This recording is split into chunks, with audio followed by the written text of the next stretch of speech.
Assalamualaikum. Kali ini kita akan membahas bagaimana cara untuk menghitung kebutuhan modal kerja.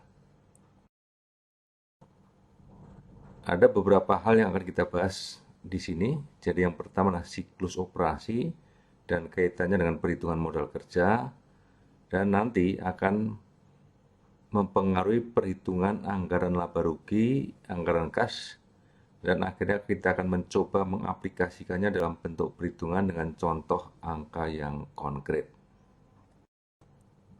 Inilah contoh perhitungan dari modal kerja yang akan kita bahas secara satu persatu. Terdapat di sini 4 tahap, mulai data, perhitungan siklusnya, anggaran laba rugi, dan anggaran kas. Baik, kita mulai yang pertama. Jadi, data yang sebelah kiri di sini adalah sebuah perusahaan yang bergerak di bidang pembuatan sepatu dengan penjualan per bulan 10.000 unit.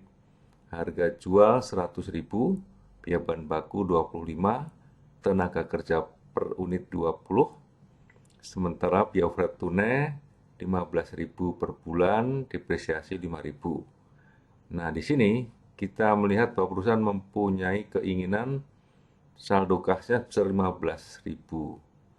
Sementara untuk siklusnya kita perhatikan di sini, persediaan bahan baku disimpan 2 bulan, produksi kurang lebih sebulan, barang jadi disimpan 1 bulan, kredit kepada pelanggan 2 bulan, dan kredit dari pemasok 1 bulan.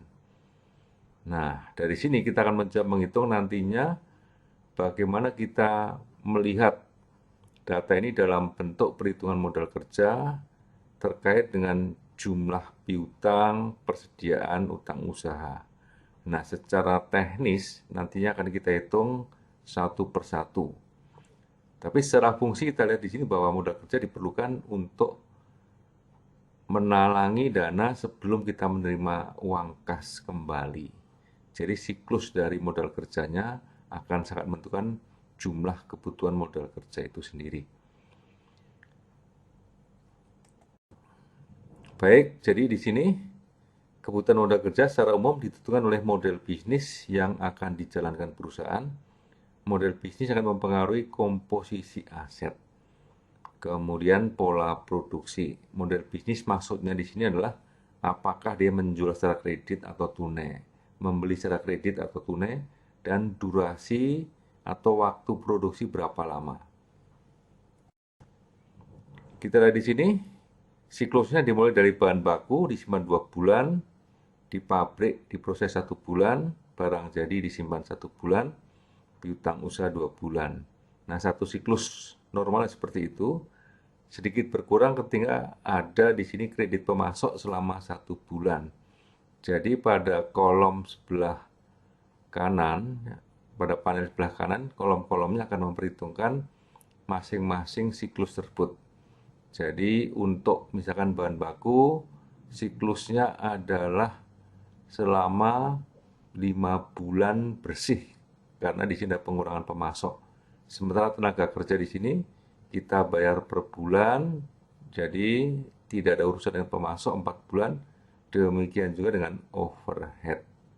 Nah, kita lihat di sini, satu siklusnya adalah 6 bulan, tetapi berkurang sebulan karena ada keringanan dari pemasok. Ini gambarannya.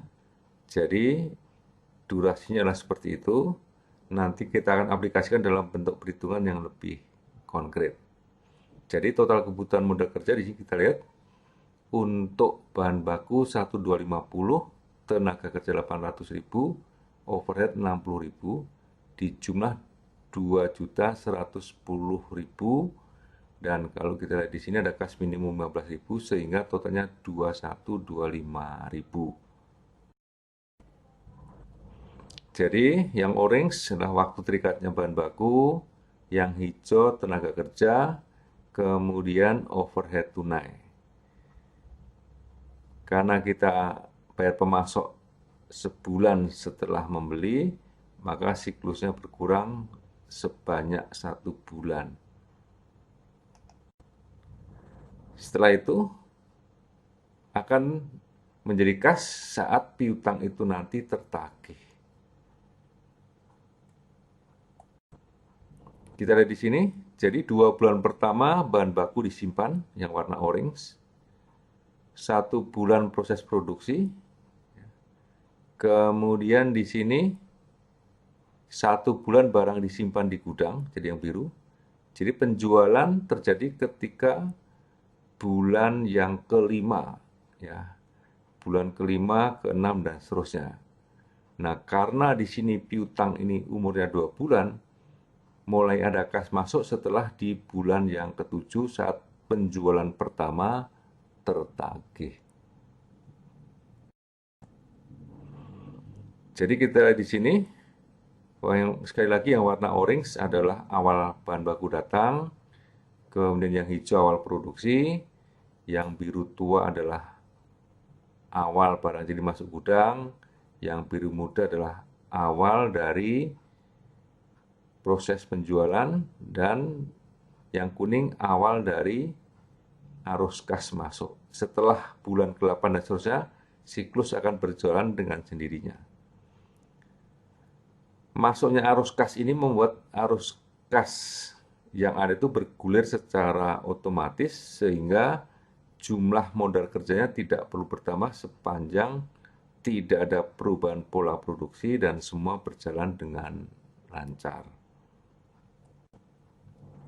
Jadi kalau kita lihat di sini, dalam bentuk anggaran kas kita harus bisa membuktikan bahwa memang kebutuhannya 21.110 ditambah kas minimum.